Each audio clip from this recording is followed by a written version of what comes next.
Assalamualaikum warahmatullahi wabarakatuh. Innal hamdalillah nahmaduhu wa nasta'inuhu wa nastaghfiruhu wa nastahdihi wa na'udzu billahi min syururi anfusina wa min sayyiati a'malina. Innahu may yahdihillahu fala mudilla lahu wa may yudlil fala hadiya lahu.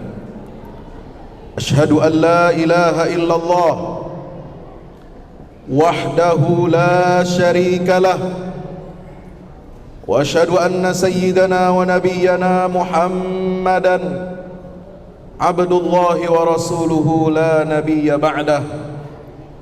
Allahumma salli wa sallim wa barik ala hadzal nabiyil ummiyil karim wa ala alihi wa ashabihi wa man sara ala hadihi ila yaumiddin. Ibadallah, usi nafsi wa iyyakum bitaqwallah. Ittaqullaha haqqa tuqatih wa la tamutunna illa wa antum muslimun. Hadirin jamaah Jumat yang insyaallah kita semuanya senantiasa diberkahi dan dirahmati oleh Allah Subhanahu wa taala. Di hari Jumat yang berbahagia ini, marilah kita senantiasa bersyukur kehadirat Allah Jalla Jalaluh. Subhanallah walhamdulillah wa la ilaha illallah wallahu akbar. Bertasbih menyucikan nama Allah, hamdalah memuji semua nikmat-nikmat karunia dari Allah. Alhamdulillah, kita sudah melewati separuh pertama di bulan Sya'ban, dan beberapa waktu lagi kita akan segera menyingsingkan lengan tangan kita untuk mengasah keimanan dan ketakwaan kita kepada Allah Subhanahu wa taala, memanfaatkan setiap momen, waktu-waktu yang terbaik di bulan yang mulia, bulan suci Ramadan, bulan turunnya Al-Quran, bulan kita menempa ketakwaan kita kepada Allah Subhanahu wa ta'ala. Usi nafsi wa iyyakum bitaqwallah. Ittaqullaha haqqa tuqatih wa la tamutunna illa wa antum muslimun. Hadirin yang dimuliakan Allah Subhanahu wa ta'ala, kalau kita mengenal satu ayat yang menjadi inti daripada perintah kita berpuasa di bulan Ramadan, tujuan utamanya adalah la'allakum tattaqun, agar kita senantiasa bertakwa kepada Allah Subhanahu wa ta'ala. Maka sebelum kita memasuki bulan Ramadan, sebelum kita melaksanakan ibadah puasa dan ibadah-ibadah lainnya di bulan suci Ramadan, maka mari kita menyegarkan pengetahuan kita, memperbaharui komitmen kita tentang apa itu arti ketakwaan kepada Allah Subhanahu wa ta'ala. Sebab tidak kurang ayat Al-Quran yang berbicara tentang ketakwaan kepada Allah diulang oleh Allah Subhanahu wa ta'ala dalam berbagai bentuknya, derivasinya.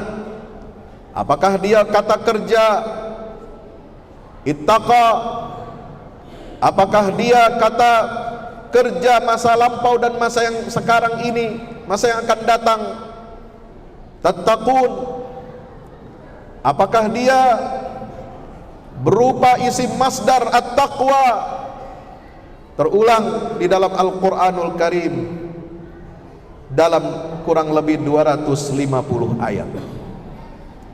Betapa pentingnya ketakwaan kepada Allah Subhanahu wa taala ini.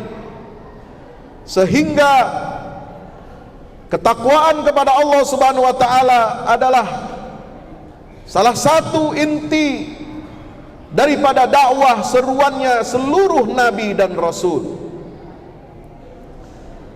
Seluruh nabi dan rasul mengajak dan menyeru umatnya untuk hanya menyembah Allah. Ubudullah ma lakum min ilahin ghairuh. Ubudullah wajtanibut taghut. Sembahlah Allah satu-satunya sebagai Tuhan yang kita sembah, yang kita pasrahkan hidup kita hanya kepadanya, yang kita patuhi dan taati seluruh perintah-perintahnya adalah hanya Allah Subhanahu wa ta'ala. Dan tidak cukup kita diminta untuk menyembah Allah, mengesahkan Allah satu-satunya, tetapi juga para nabi dan rasul senantiasa berpesan kepada kaumnya, ala tattaqun, tidakkah kalian mau bertakwa kepada Allah Subhanahu wa taala sebagaimana yang terulang di dalam surah Asy-Syu'ara. Perkataannya kaum, perkataannya Nabi Nuh, perkataannya Nabi Hud, perkataannya Nabi Saleh, perkataannya Nabi Lut, perkataannya Nabi Syuaib, diterangkan diulang-ulang di dalam surah Asy-Syu'ara. Ala tattaqun, mengapa kalian tidak mau bertakwa kepada Allah Subhanahu wa ta'ala? Ini penting digarisbawahi jamaah yang dirahmati Allah. Kita sebagai muslim, sebagai mukmin, tidak hanya menyembah Allah, tidak hanya sujud kepada Allah, tidak hanya memuja dan memuji Allah, tidak hanya kita berdoa memohon segala hajat, limpahan karunia dan rahmat kepada Allah Subhanahu wa ta'ala, tetapi sayang beribu sayang, kita yang menyembah Allah, kita yang mengesahkan Allah, kita yang memohon semua hajat agar dikabulkan oleh Allah, tetapi banyak di antara kita yang mangkir dari perintah-perintah Allah. Perintah Allah bukan hanya salat 5 waktu, bukan hanya puasa bulan Ramadan, bukan hanya membayar zakat, bukan hanya haji dan umrah.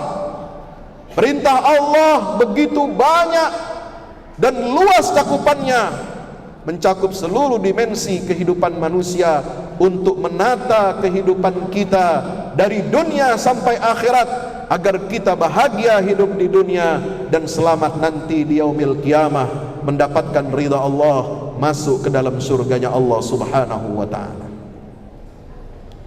Hadirin ma'asyiral muslimin yang dimuliakan Allah Subhanahu wa ta'ala, maka patut kita garis bawahi apa itu arti takwa kepada Allah. Secara bahasa, kalau kita lihat dalam kamus Lisanul Arab, telah disebutkan akar kata daripada takwa kepada Allah ini, yaitu berasal dari kata atau kata kerja siyanah, menjaga, memelihara.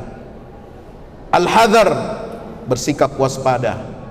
Al-himayah, melindungi diri. Wal-hifz, menjaga seluruh potensi yang ada di dalam tubuh kita, di dalam diri kita, agar kita senantiasa mentaati semua perintah Allah dan menjauhi larangan Allah Subhanahu wa ta'ala. Ketika Allah Ta'ala menyatakan ittaqullaha haqqa tuqatih, bertakwalah kamu kepada Allah dengan sebenar-benarnya takwa, ada diriwayatkan dari Nabi kita Muhammad sallallahu alaihi wasallam makna ittaqullaha haqqa tuqatih, bahwa diriwayatkan dari Nabi SAW tentang makna ayat tersebut. Beliau menjelaskan an yu'sa an yuta'a fala yu'sa, Allah harus kita taati dan tidak boleh kita maksiati. An yuzkar fala yunsa, Allah harus terus menerus diingat oleh seluruh hambanya dan jangan sampai dilupakan. Wa an yushkar fala yukfar, dan Allah Jalla Jalaluh harus senantiasa kita bersyukur kepadanya dan jangan sampai kita kufur atas nikmat-nikmatnya. Inilah makna takwa yang disimpulkan oleh baginda Rasulullah Muhammad sallallahu alaihi wasallam. Kalau kita lihat lagi ungkapan yang disebut oleh banyak ulama, para ahli tafsir, para ahli tazkiyah, ahli tasawuf, kita bisa membaca di dalam banyak kitab-kitab tentang makna takwa kepada Allah Subhanahu wa taala ini. Di antaranya kata Imam An-Naisaburi dalam kitab tafsirnya Raghaibul Furqan fi Ghara'ibil Quran, bahwasanya takwa itu adalah kamalut tawaqqi amma yadurruhu yaumal qiyamah wa dzalika bi fi'lil ma'murat wa tajannubil muharramati wal manhiyat. Takwa itu adalah sikap sempurna. Kalau kita hormat kepada orang tua, kita berlaku sikap yang sempurna, hormat kepada orang tua. Kalau kita hormat kepada atasan, kepada presiden, kepada lambang dan simbol-simbol negara, kita harus sikap hormat yang sempurna. Dikibarkan bendera merah putih, bendera kebangsaan kita, kita sikap hormat sempurna. Apalagi kita menghadap Allah, pemilik kita, pencipta kita, pemberi semua nikmat karunia kepada kita, yang memberikan kita kehidupan, kematian, kesehatan, seluruh nikmat yang kita punya dan kita miliki dari dunia sampai akhirat nanti, dialah Allah Subhanahu wa ta'ala. Maka kita harus menunjukkan sikap sempurna dalam rangka kita menghormat, menyembah, mematuhi dan tunduk kepada semua perintah-perintah Allah Jalla Jalaluhu Subhanahu wa ta'ala. Karena dengan mentaati, dengan bertakwa kepada Allah, kita dapat menjaga diri kita dari segala hal yang membahayakan kita nanti di yaumil qiyamah. Apa yang membahayakan kita pada hari kiamat? Ketika Allah tidak ridha kepada hambanya, ketika Allah murka kepada hambanya, ketika Allah Subhanahu wa ta'ala menghisap kita semuanya, memperhitungkan semua amal kita, ternyata kehidupan kita di muka bumi ini kita bermaksiat kepada Allah, kita menyekutukan Allah, kita mengkufuri nikmat-nikmat Allah, kita melupakan Allah dan melupakan ayat-ayatnya, syariat-syariatnya yang dia turunkan kepada baginda Nabi kita Muhammad sallallahu alaihi wasallam. Banyak di antara kita yang bergembira menyambut datangnya bulan suci Ramadan, tapi kadang sayang beribu sayang, dia suka melupakan syariat Allah. Ada yang bangga dengan statusnya sebagai seorang muslim, tapi dia juga lantang menyuarakan Islam agama saya, tapi saya tidak mau bersyariat. Ada yang bangga dia sebagai muslim menjalankan puasa, salat 5 waktu, tapi dia juga dengan bangga mendukung gerakan-gerakan yang anti terhadap syariat Allah Subhanahu wa ta'ala. Ini bukan sikap sempurna seorang hamba ketika dia menghambakan dirinya kepada Allah Subhanahu wa ta'ala. Inilah yang akan menyebabkan mara bahaya di akhirat nanti. Kemurkaan Allah, ketidaksukaan Allah kepada kita, termasuk ketika kita berpuasa nanti di bulan Ramadan. Sebagaimana disebutkan dalam hadis qudsi yang disampaikan langsung dari Nabi sallallahu alaihi wasallam an Rabbih azza wa jalla, Allah taala berfirman, as-siyamu li kullu amal ibni adam lahu illa siyam fa innahu li wa ana ajzi bihi. Semua amal anak-anak Adam itu akan kembali kepadanya untuk kebaikannya. Kadang-kadang dia kerjakan hanya untuk kepentingan dirinya, kecuali puasa. Kata Allah, puasa itu khusus dilakukan oleh hambaku untuk aku. Wa ana ajzi bihi, dan aku sendiri yang akan membalasnya, aku sendiri yang akan mencatatnya, aku sendiri yang akan memberikan balasannya, apakah diterima atau tidak langsung oleh Allah Subhanahu wa taala.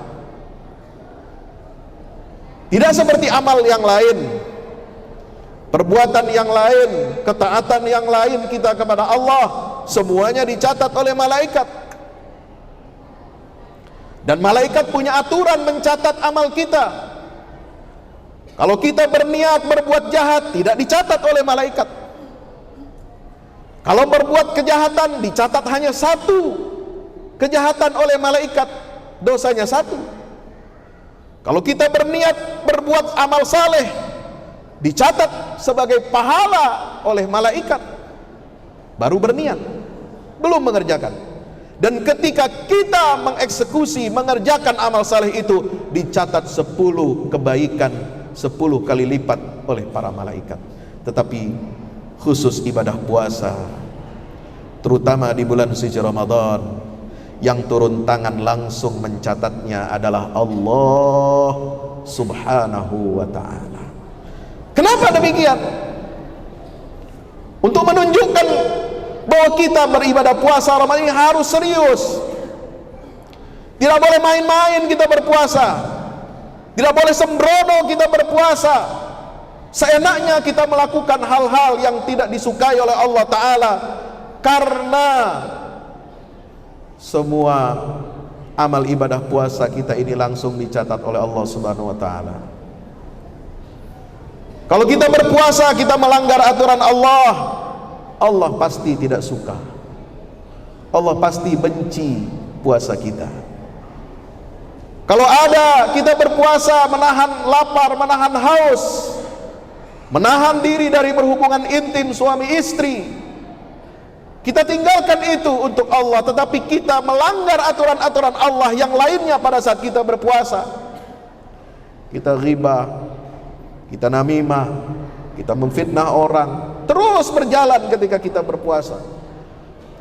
Ketika kita mengucapkan kata-kata kotor, ketika kita berkelahi, baik berkelahi secara fisik ataupun berkelahi di media sosial, misalnya memberikan komentar-komentar yang buruk, komentar-komentar, lisan-lisan dan tulisan-tulisan kita yang bernada keburukan, mencaci maki, mencela, memfitnah, melihat sesuatu yang diharamkan oleh Allah, mendengar apa yang diharamkan oleh Allah, bahkan ikut menyebarluaskan perbuatan-perbuatan yang diharamkan oleh Allah Subhanahu wa ta'ala. Itulah nanti yang menyebabkan puasa kita ini sia-sia dan batallah seluruh pahala ibadah puasa kita. Puasa kita mungkin sah, tapi tidak diterima oleh Allah. Kita hanya dapat letihnya, kita hanya dapat laparnya, kita hanya dapat hausnya, kita hanya dapat susahnya, tapi kita tidak bisa memetik pahala dari ibadah puasa kita. Sungguh rugi, kata Nabi kita Muhammad sallallahu alaihi wasallam, rubba saimin hazzuhu minas siyamihi la hazzuhu minas siyam al-ju' wal 'atash, wa rubba qa'imin hazzuhu minal qiyam as-sahar. Banyak orang yang berpuasa, tapi dia hanya mendapatkan bagian apa? Bagian capeknya, hausnya dan laparnya saja, dia tidak dapat pahalanya. Banyak orang yang qiyamul lail di Ramadan, tapi dia hanya mendapatkan bagian letihnya saja, begadangnya saja. Kenapa? Karena setiap waktu di bulan Ramadan dia tidak jaga dengan baik, dia tidak terapkan akhlak dengan baik, dia tidak beradab dengan baik, dia tidak bermuhasabah dan muraqabah kepada Allah, senantiasa merasa diawasi oleh Allah Subhanahu wa taala. Ini yang menyebabkan kita berpuasa tetapi puasa kita tidak diterima oleh Allah Subhanahu wa taala. Ma'asyiral muslimin yang dimuliakan Allah, maka ketakwaan ini harus kita jaga dengan sebaik-baiknya. Jangan sampai ketika Allah larang kita dari satu amal perbuatan, kemudian Allah mendapati kita ada di situ. Ketika Allah perintahkan kita untuk melakukan perbuatan, ternyata Allah tidak menemukan kita melakukan apa yang diperintahkan. Inilah yang disebut oleh Imam Syihabuddin Al-Alusi dalam tafsirnya Ruhul Ma'ani, ketika beliau mendefinisikan takwa, alla yarakallaha haitsu nahak. Jangan sampai Allah tidak melihatmu ketika apa? Ketika dia melarangmu, maka kita jangan hadir di tempat itu. Jangan sampai kita melanggar itu. Itulah ketakwaan. Wa alla yafqidaka haitsu amarak. Jangan sampai Allah kehilangan kita ketika dia perintahkan ternyata tidak kita kerjakan. Atau seperti yang dikatakan oleh Sayyidina Ali bin Abi Thalib radhiyallahu anhu wa ardhah, takwa itu sebagaimana dikutip perkataan beliau dalam tafsir Ar-Razi adalah tarkul israr 'alal ma'siyah, meninggalkan kebiasaan kita yang terus-menerus bermaksiat. Kadang-kadang maksiat bukan hanya sekali dua kali, keterusan. Udah keranjingan, udah tuman kata orang Jawa, udah kebiasaan. Meninggalkan kebiasaan-kebiasaan kita bermaksiat, itulah baru kita disebut orang yang bertakwa kepada Allah.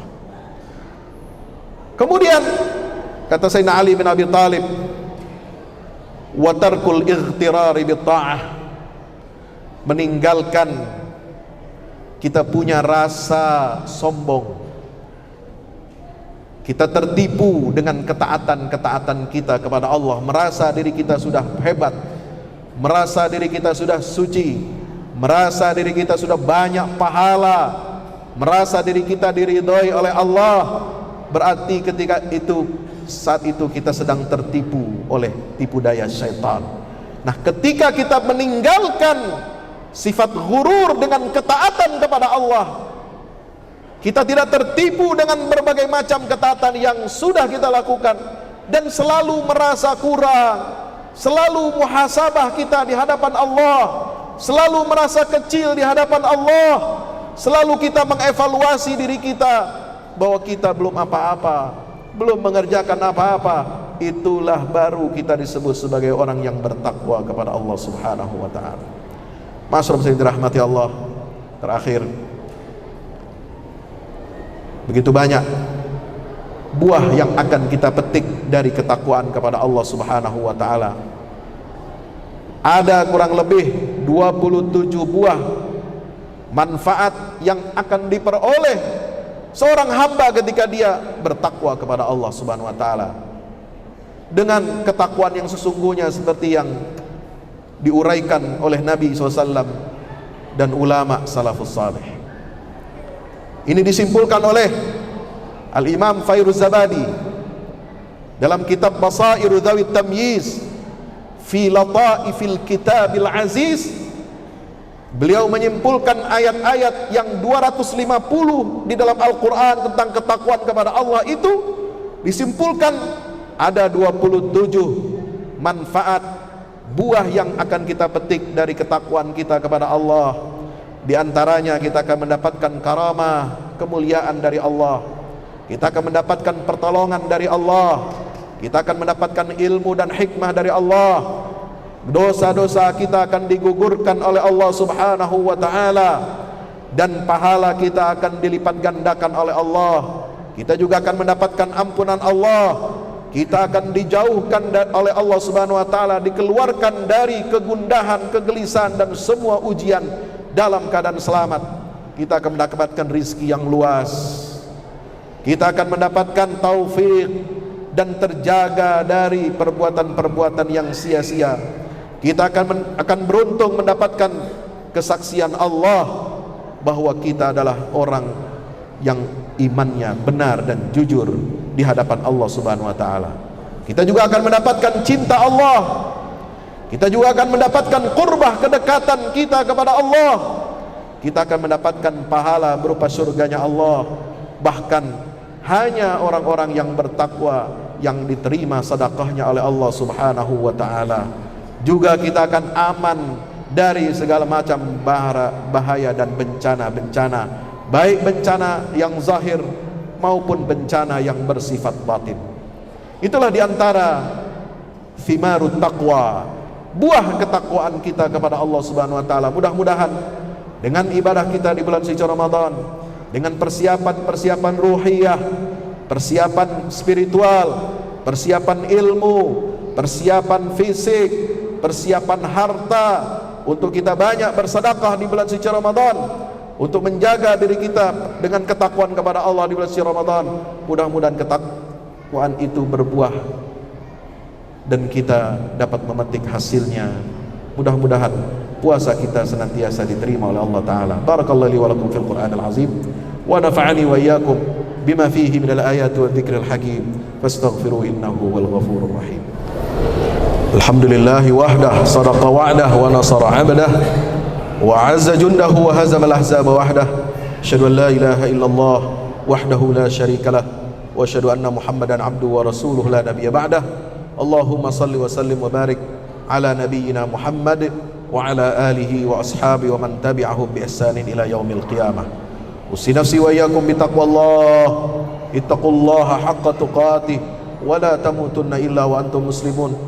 Wa alamu anna Allah qad amarakum bi amrin bada fi bi nafsihi wa thanna bi malaikatil musabbihati bi qudsih. Faqala ta'ala inna Allah wa malaikatahu yusalluna 'alan nabi ya ayyuhalladzina amanu sallu 'alaihi wa sallimu taslima. Allahumma salli ala Muhammad wa ala ali Muhammad kama sallaita ala Ibrahim wa ala ali Ibrahim innaka Hamidum Majid. Wardallahum an sadatina arba'atil khulafa'ir rasyidin Abi Bakr wa Umar wa Uthman wa Ali wa an sa'iris sahabati wat tabi'in wa man tabi'ahum bi ihsanin ila yaumiddin. Alaina ma'ahum bi rahmatika ya arhamar rahimin. Allahumma ighfir lil muslimin wal muslimat wal mu'minin wal mu'minat al ahya'i minhum wal amwat innaka samiun qaribun mujibud da'awat. Allahumma ansur al-islam wa 'izzal muslimin wa 'ali bi fadlika kalimatil haqqi ila yaumiddin. Allahumma taqabbalna, Allahumma taqabbal a'malana, Allahumma taqabbal siyamana, Allahumma taqabbal salatana wa khushu'ana wa ta'abbudana wa taqarrubana bi rahmatika ya arhamar rahimin. Allahumma arinal haqqa haqqan warzuqna ittiba'ah wa arinal batila batilan warzuqna jinabah. Rabbana zalamna anfusana wa illam taghfir lana wa tarhamna lanakunanna minal khasirin. Rabbana atina fid dunya hasanah wa fil akhirati hasanah wa qina adzaban nar. Wa sallallahu ala 'abdika wa rasulika Muhammad wa ala alihi wa sahbihi wa sallam. Walhamdulillahi rabbil alamin. Aqimus shalah.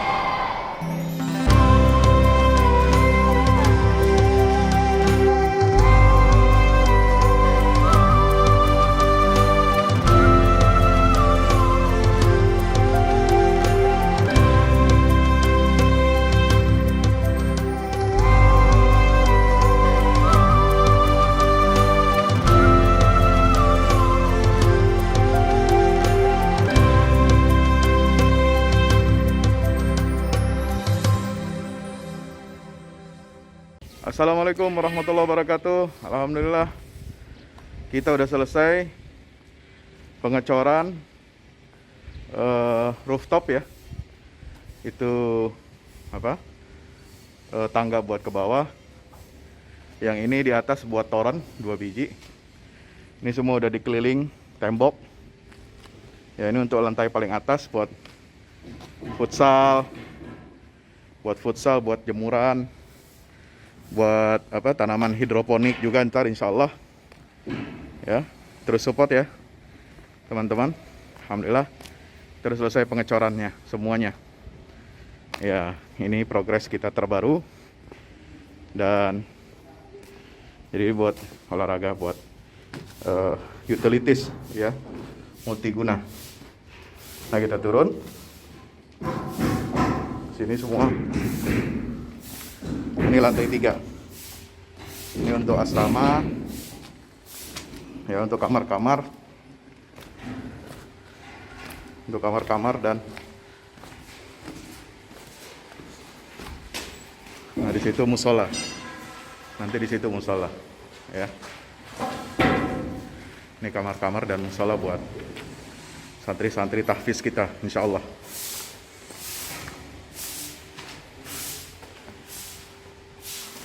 Nah, ini lantai 2 kita turun.